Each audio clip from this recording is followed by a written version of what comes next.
What's up, guys? This is Chris here, and today we're out here on this beautiful day to talk about how I choose a carry gun. I got a lot of questions about this, and I've mentioned it in several videos, but you guys wanted my personal method, so today we're going to talk about that specifically. Now, I have a lot of carry guns, probably more than most, because I primarily do reviews on carry guns, and in order to review them, I often carry them just to see how they feel, how they fit in a holster, and how comfortable I feel overall walking around with one, how safe it is, and how likely it would be to help me in a situation. So I guess I wanted to go over a few things that I go down the list after I buy a firearm to decide whether or not I would carry it. And I think this would apply to a lot of you guys as well. If you were looking for a new carry gun, or you were maybe trying to pick which carry gun in your collection that you were actually going to carry. Now, before we get into the video, I do want to mention my Patreon supporters. Thank you guys very much. It's because of you guys we have all the cool guns and ammo and shit on the channel, and we really appreciate you. If you want to support the channel, that is the best way to do it. You help me be the most honest gun content on the internet, so we really appreciate it. And if you want to help us out, just go to the link in the description and sign up. Also in that description is a link to a local shelter in Ames, Iowa. It's the YSS. We've been trying to support that in every video as well. Please go down there to that link in the description and donate to those kids. Hey y'all, before we get into today's video, I want to thank the sponsor, TacPack. If you've never heard of TacPack before, you're really missing out. Every month when our TacPack arrives, Chris and I are constantly finding our new favorite thing. There's always something fun and useful to be found in your TacPack box. The next TacPack Plus box is going to be worth $335, which is way over double what you pay for the box. As always, use our code HONESTOUTLAW to get a free $60 tactical gift. Thank you to TacPack for sponsoring our free honest content.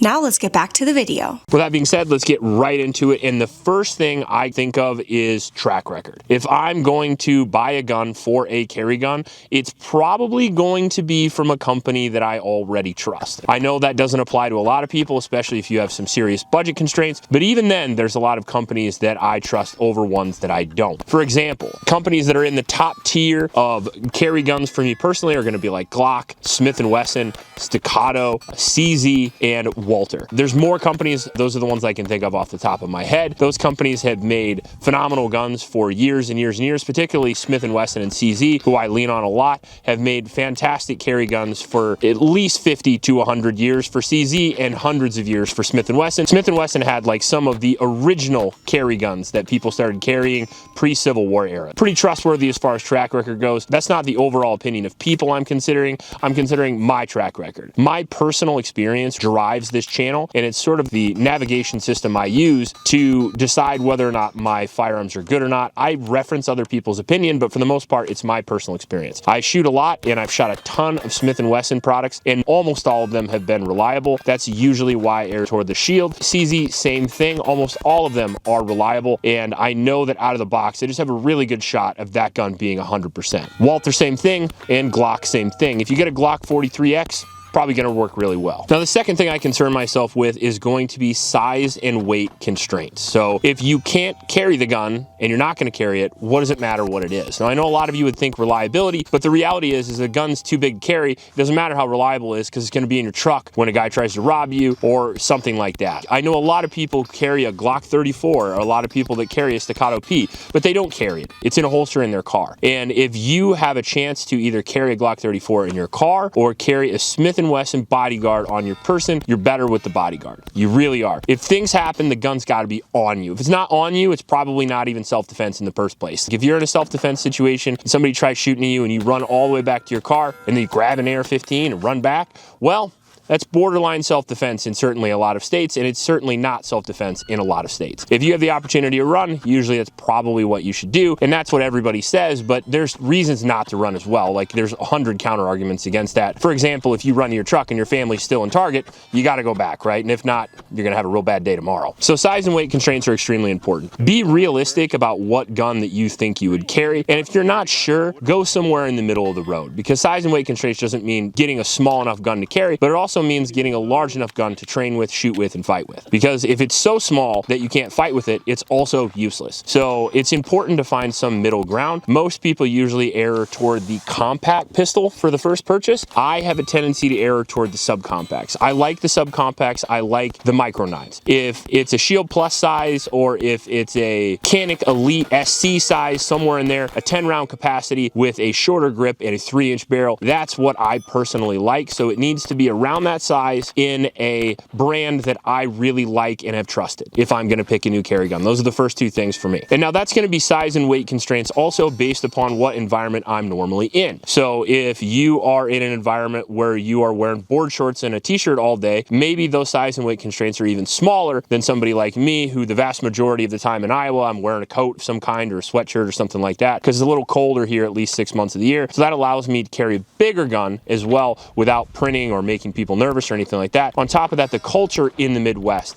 is very pro carry gun. If somebody were to spot my gun, that's like people's biggest fear. No one gives a shit, by the way. No one's looking at you. If you're not a hot girl, no one looks at your waistline. The second thing is, though, is that if you're in a culture like the Midwest, if they do see your gun, they don't care either. So a bigger gun is a little bit easier sometimes in Pro 2A states. Now, after that, I definitely would consider reliability. Reliability is a huge one for me, obviously after size and weight constraints. And the reason why I go off track record in the first place is it gives you a fairly decent idea on reliability before you even try it. And what I mean by that is if you buy a Taurus G3C, it's up in the air whether it's reliable or not. If you buy a Smith & Wesson M&P 2.0, it's almost certainly going to be reliable. If you buy a CZP-10, certainly going to be reliable. Walther PDP, VP9, all of those guns are going to be on par or more reliable than your average firearm. So reliability is a must. If the gun doesn't go off, it doesn't matter. What if you don't own a gun? How do you know if it's reliable? If you don't own a firearm yet, and this is like a complete new shooter type of thing, I would recommend heavily, if you have the opportunity, to either find somebody that you know that owns handguns, go out in their farm and shoot if you live in a rural area. If you live in an urban area, it's likely there is a shooting range in town that you can rent firearms. Before you buy one, I would definitely recommend you shoot them, because it's good to go and feel them up in the store, but you're never going to get the actual interface with the firearm shooting it. It's just one of those things where if you are new to handguns, buy something popular. The reason why Smith & Wessons and Glocks are popular is because most people like them. So if you're completely new and you don't have any option whatsoever,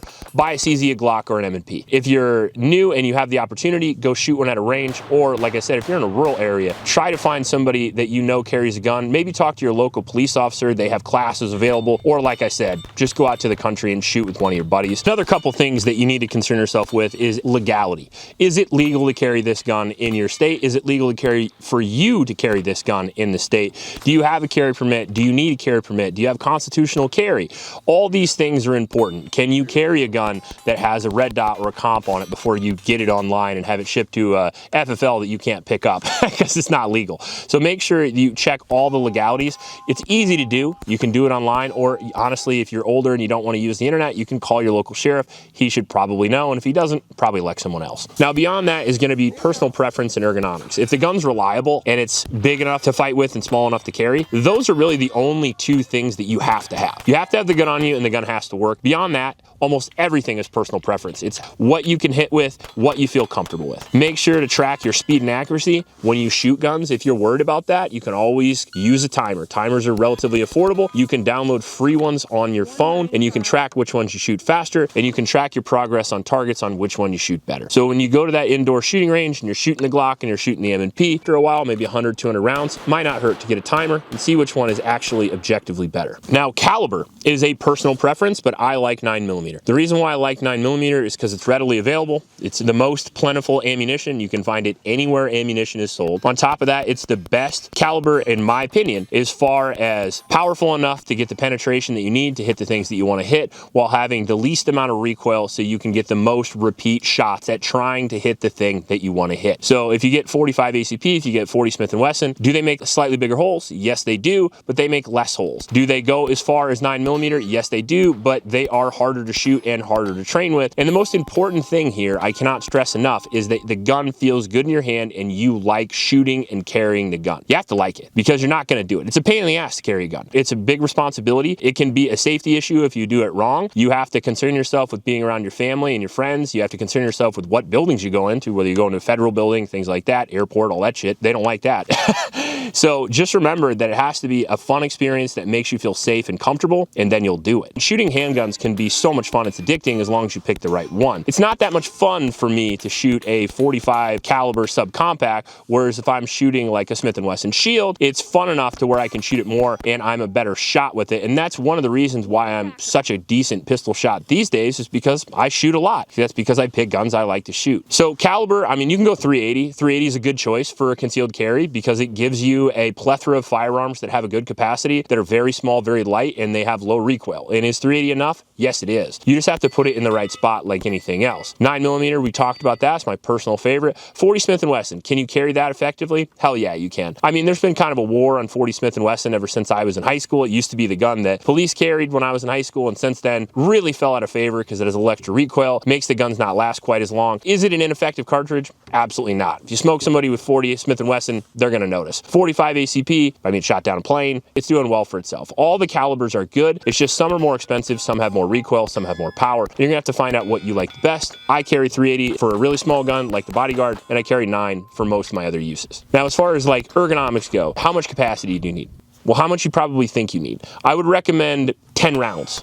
At least. You can find pretty much any size 9mm 380 that carries 10 rounds, and that would be the minimum I would carry. I would also carry a second magazine. Do you need it for reloads? Probably not. Do you need it in case a gun malfunctions? Possibly. Most malfunction clearing, you just get rid of the shitty mag and you put a new mag in because it's usually the magazine. So I almost always carry a second mag if I carry one. I don't always carry one, but if I do, I carry them to clear malfunctions generally. As far as sights, optics, things like that, do you need a red dot? You don't at all. You don't need a red dot for concealed carry. As a matter of fact, it can be a detriment in some situations.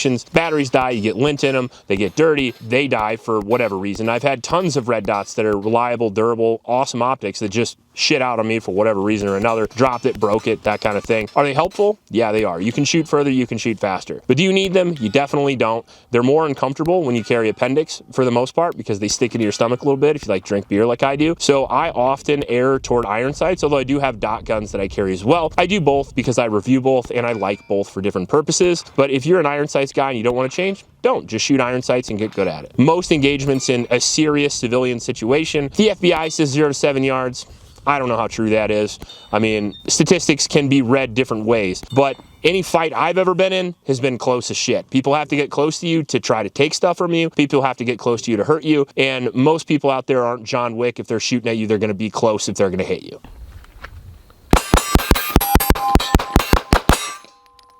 That's what it would look like. Watch any robbery in Brazil. They have to be 3 feet away to hit you. No, I'm kidding.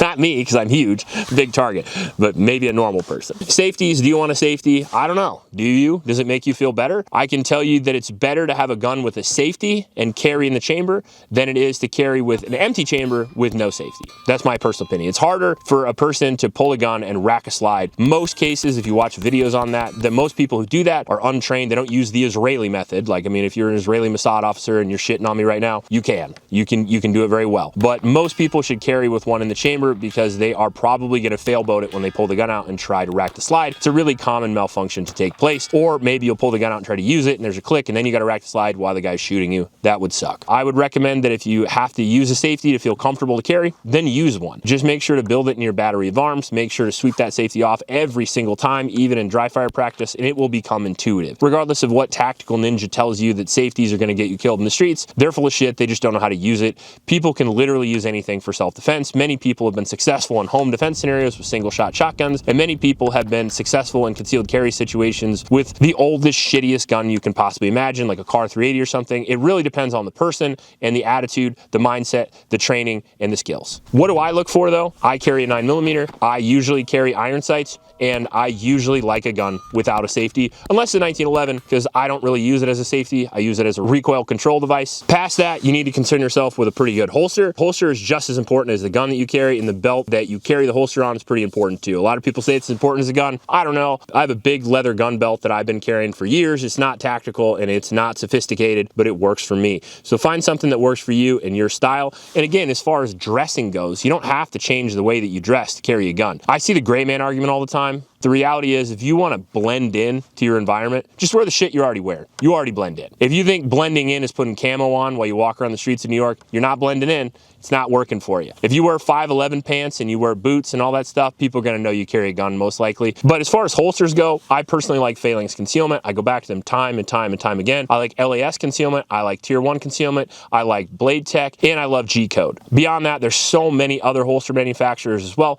Just find the one that fits you, one that you like, and one that you can afford, because sometimes you get Kydex holsters that are $300 and sometimes you get them that are $40, and they're often pretty similar. You can really get hosed on holsters if you're not careful. If you get the opportunity, try them in person. If not, buy something that somebody you know trusts. With holsters, it's even more trial and error than it is with carry guns, really. I've gone through more holsters in my life than I have carry guns. I have a giant tote downstairs of holsters, and that is just one tote. I have multiple organizational receptacles for holsters. Cardboard boxes, 5-gallon buckets, ridiculous. Now, another thing you should concern yourself with as far as carry is where to carry. I carry appendix. Now, I know that that's very controversial because you can potentially, at least you have the more likely chance of shooting yourself than you do carrying 3 o'clock, 4 o'clock, 6 o'clock, that kind of thing. But people also don't mention the negatives of those carry. Number one, if you get in a fight, you're gonna get pushed on the ground. What happens if somebody knocks you on your ass and your carry gun's in the small of your back? Well, it's likely you could break your back. I mean, I'm not joking about that. You can hurt yourself very badly. On top of that, in fights that happen up close, usually gunfights start with regular fights.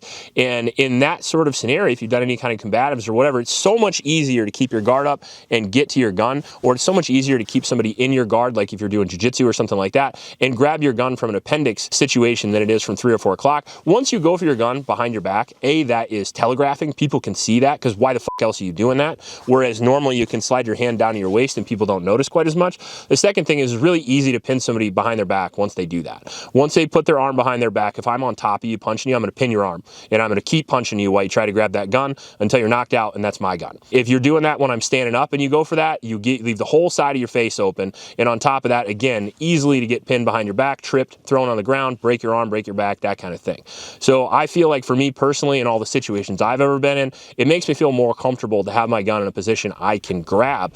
And my gun also has a grip, I should have mentioned this before, big enough to where I can consistently draw it from all sorts of positions, whether that be with my left hand or my right. And if you think you can't draw with your left hand on a right-sided holster, you absolutely can. You just have to shoot with your pinky, and you can do that with a lot of practice.